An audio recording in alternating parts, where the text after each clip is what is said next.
Okay, I'm going to take a moment to once again try to summarize where we've come.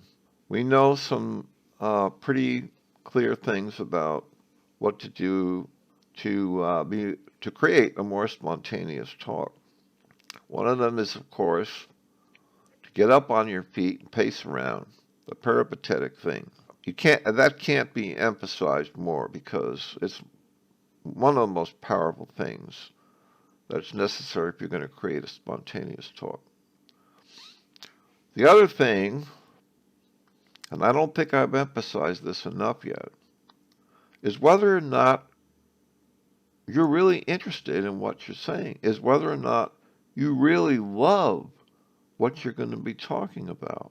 And actually, this is more important than anything else. I know this so vividly from my experience. I never gave a successful talk if somebody told me to talk about something. In fact, there was a professor in college, and I told him that I wanted to give a talk in his class, and he says, "Well, here is a book I want you to study, and I'd like you to give a talk about that." It was called "From the Closed World to the Infinite Universe." Fascinating title, but I mean, I got, I guess, halfway through it. It just didn't turn me on. I just was not interested enough in it to motivate me to prepare for a lecture. So I went up to him and I said, "Listen, I can't do this with this book." And he says, "Oh, okay, okay. Forget about it. I'll just give you an A for the course." And I said, "No, no, no. That's not what I want." I said, "Rather than talk about this particular book, what I really love is if I can, create a talk about what I'm most interested in." And he says, "Well, what would that be?" And I said, "The revolution in linguistic conceptual framework brought about by recent discoveries in field physics and quantum mechanics." And that is actually what it's about, but it didn't have to be titled in such a clumsy way. But nonetheless, being an academic, he let me do it. And I gave the talk, and it was really nice. All right, now, when it comes to the Prosperos, I spent 15 years on road running, on the road, uh, going through 19 cities across the United States, teaching translation. And that's what earned my fame. I mean, I became an extremely good translation teacher.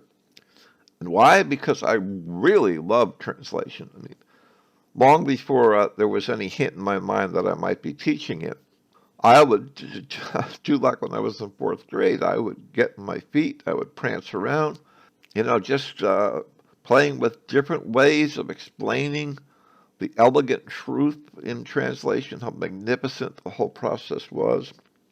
So there's that. Now, in contrast, and this is very, very important, because here I can be an extremely effective teacher of translation. And people might think, well, he's got a talent for public speaking. No.